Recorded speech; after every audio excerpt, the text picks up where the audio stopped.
Is it possible to be happy? A great many people wonder whether or not happiness even exists in this modern, rushing world.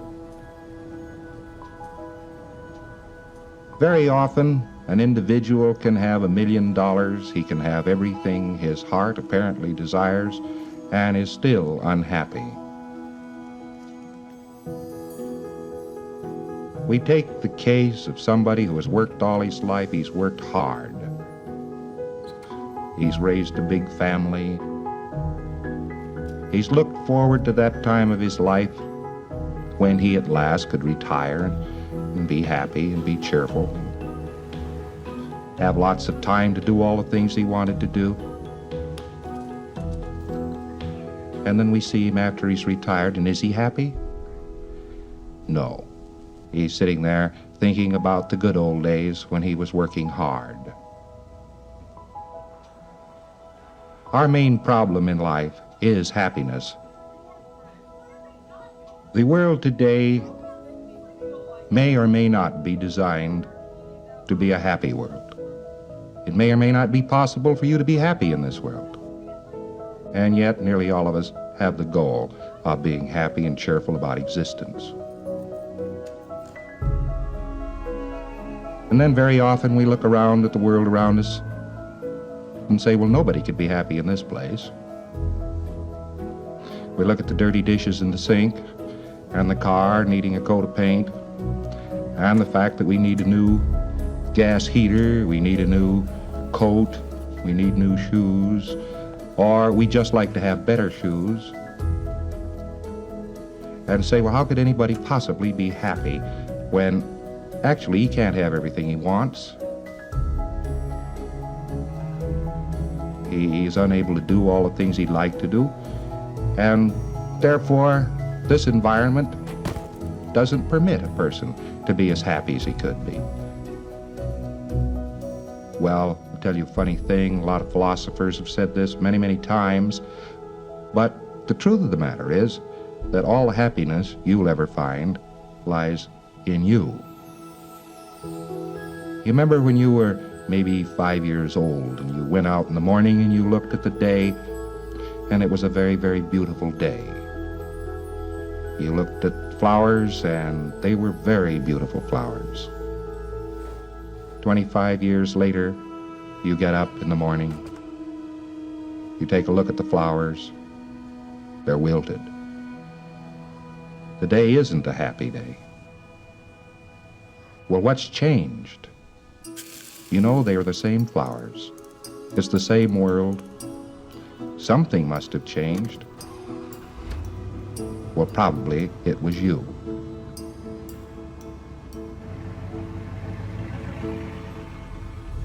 Actually, a little child derives all of his pleasure in life from the grace he puts upon life.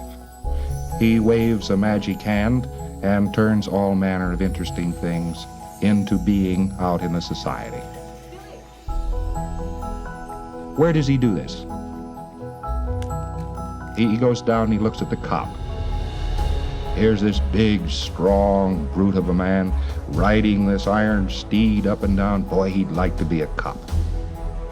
Yes, sir, he'd sure like to be a cop.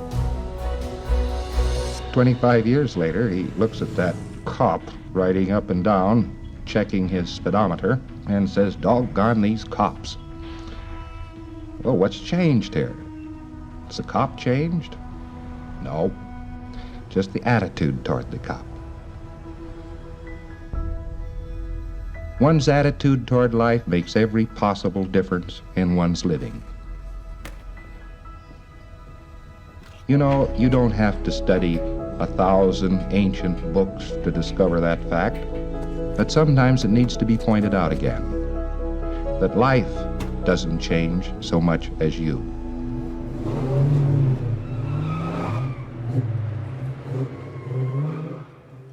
The day when you stop building your own environment, when you stop building your own surroundings, when you stop waving a magic hand and gracing everything around you with magic and beauty, things cease to be magical. Things cease to be beautiful. Well, maybe you've just neglected somewhere back in the last few years to wave that magic hand. You know, other people seek happiness in various ways. They seek it hectically. It's as though it's some sort of a mechanism that exists. It's made up. Maybe it's a little machine. Maybe it's something that's parked in a cupboard, or maybe happiness is down at the next corner. Maybe it's someplace else. They are looking for something. Well, the odd part of it is, the only time they'll ever find something is when they put it there first. Now, this doesn't seem very creditable, but it is quite true. Those people who have become unhappy about life are unhappy about life solely and completely because life has ceased to be made by them. Here we have the single difference in a human being. We have that human being who is unhappy, miserable, and isn't getting along in life, who is sick, who doesn't see brightness. Life is handling, running, changing, making him. And here we have somebody who's happy, who is cheerful, who is strong, who finds there is something worth doing in life. What do we discover in this person? We find out that he is making life. Now, there's actually the single difference. Are you making life, or is life making you? And when we go into this, we find out that a person has stopped making life because he himself has decided that life cannot be made. Some failure, some small failure, maybe not graduating with the same class, maybe that failure that had to do with not marrying quite the first man or woman who came along and seemed desirable. Maybe the failure of having lost a car, or just some minor thing in life started this attitude. A person looked around one day and said, well, I've lost. And after that, life makes him. He doesn't make life anymore. Well, this would be a very dreadful situation if nothing could be done about it.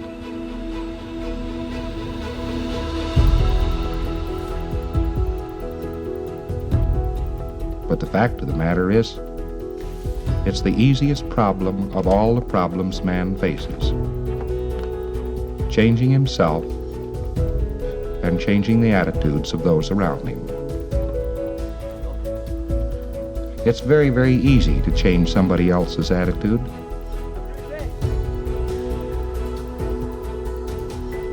Yet, you are totally dependent upon other people's attitudes. Somebody's attitude toward you may make or break your life. Did it ever occur to you that your home holds together? Probably because of the attitude the other person has toward you. Well, so there's two problems here. You have to change two attitudes. One, your attitude toward somebody else. And two, their attitude toward you. Well, are there ways to do these things? Yes, fortunately, there are. For many, many, many centuries, man has desired to know how to change the mind and condition of himself and his fellows. Actually, man hadn't accumulated enough information to do this up to relatively few years ago.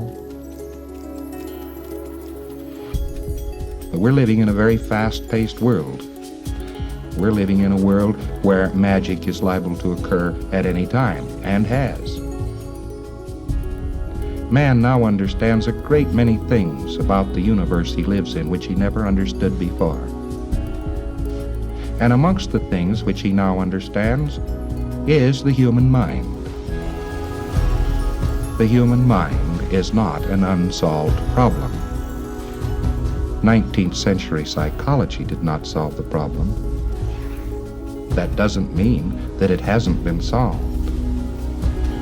In modern times, the most interesting miracles are taking place all across this country and across the other continents of Earth. What do these miracles consist of? They consist of people becoming well. It consists of people who are unhappy becoming happy once more. It consists of abolishing the danger inherent in many of the illnesses and in many of the conditions of man. And yet the answer has been with man all the time. Man has been able to reach out and find this answer. But perhaps man himself had to change. Perhaps he had to come up into modern times to find out that the physical universe was not composed of demons and ghosts, to outlive his superstitions, to outlive the ignorance of his forebears. Perhaps he had to do everything, including invent the atom bomb, before he could find himself. Well, he has pretty well mastered the physical universe now. The physical universe is to him now rather a pawn. He can do many things with it. And, having conquered that, he can now conquer himself. The truth of the matter is, he has conquered himself. Scientology came about because of man's increased knowledge of energy. Man became possessed of more information about energy than he had ever had before in all of his history. And amongst that, he came into possession of information about the energy which is his own mind. The body is an energy mechanism. Naturally, a person who cannot handle energy could not handle a body. He would be tired. He would be upset. He'd be unhappy. As he looks all around him, he finds nothing but energy. If he knew a great deal about energy, particularly the energy of himself, the energy that made him think,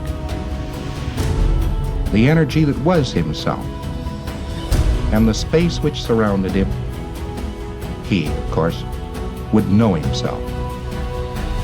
And that, in the final essence, has been his goal for many thousands of years, to know himself. Scientology has made it possible for him to do so.